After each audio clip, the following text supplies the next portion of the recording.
Igbo ndị ọma na-ege ntị, Maazị Ugocha abịakwala ọzọ iwetara gị nkụzi pụrụ iche n'ihe banyere asụsụ na omenala Igbo.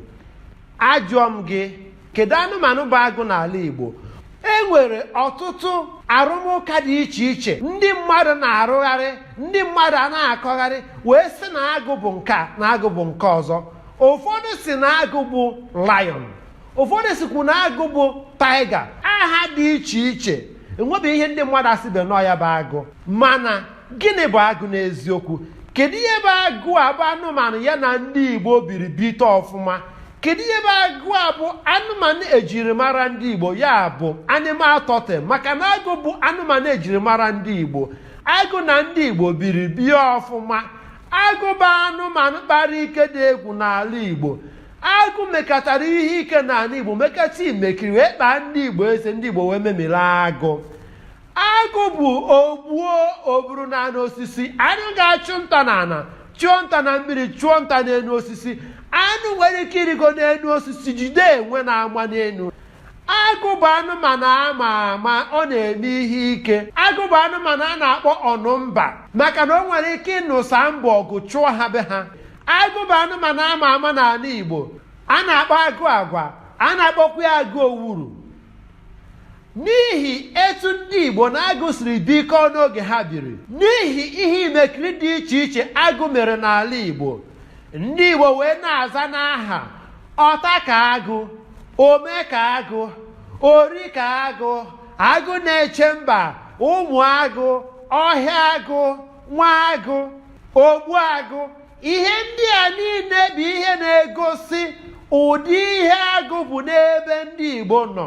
Ama m na ị na-ege ntị ka ị nụkwuo, anaghị m ekwuzi tupu m na-agwa gị anụmanụ bụ agụ.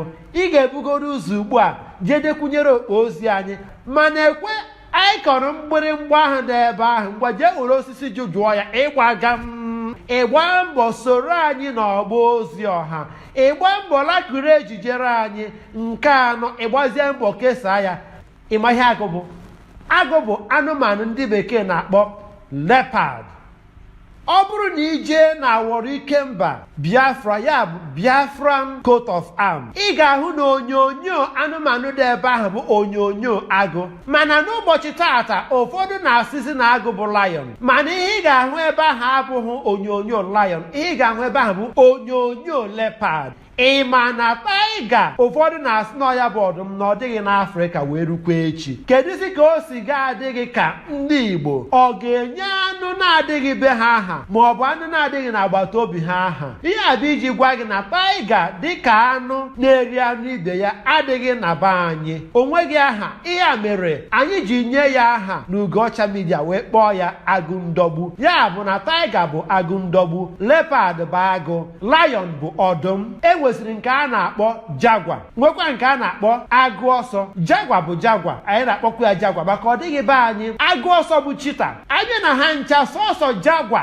na agụ ọsọ bụ chita ka ha na-agụ, ya bụ leopard yitere. Sọsọ atọ a yitere onwe ha ọfụma, ma n'ime ha na-atọ sọsọ agụ bụ nke biri n'ala Igbo. Nke bụ ọdụm ebigide n'ala Igbo n'ugwu Awụsa na ala savana ka ọ na-ebi. Amaghị ka ọ ga-esi abụ ya ka ndị Igbo ga-eji eme anụmanụ ejirimara. Ihe a bụ iji kọwara gị bụ onye Igbo na anụmanụ ejirimara ndị Igbo bụ agụ, ya bụ leopard. Na uwe a ndị mmadụ na-akpọ efe isi agụ, uwe ahụ abụghị isi agụ dị na ya, na ihe dị na ya bụ isi ọdụm. Ya bụ ọ bụghị uwe omenala eji mara ndị Igbo.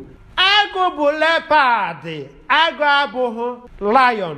Ị bụrụ onye so na ndị na-asị na agụ bụ lion, biko sepụ aka enwe n'ofe tupu ọ ga aka mmadụ. Na unu na-eresi anyị adaka n'ọnụ enwe, gbaa mbọ ka ị na-abịa nso. Ọkwa onye Igbo ka ebu na-abịa nso n'okpo ozi anyị. Anyị ga na-ewepụtara gị ụmụ ihe ndị a niile, eziokwu ndị a niile n'otu n'otu. Ị na-abịa kpọrọ ndị ọzọ na-abịa, gbaa mbọ hụ na ị na-ekesa ejijere anyị, makwazie mbọ hụ na ijekwunyere okpo ozi anyị. Ma ọ bụrụ na ị mebeghị nke a, soro anyị n'ọgba ozi ọha ma na-akụrụ ejijere anyị. Ga-abụ mgbe ọbụla anyị ghọgoro ejijere ọbụla n'ọgba ozi ọha ka ị soro na ndị mbụ ga-enwe mmetụrụ. Aka m bụ nwanne gị nwoke Maazị Ugocha, onye na-ewetara gị nkụzi miri emi n'ihe banyere asụsụ na omenala Igbo n'ụdị tịrị atị. Ndeewo. Ka agbago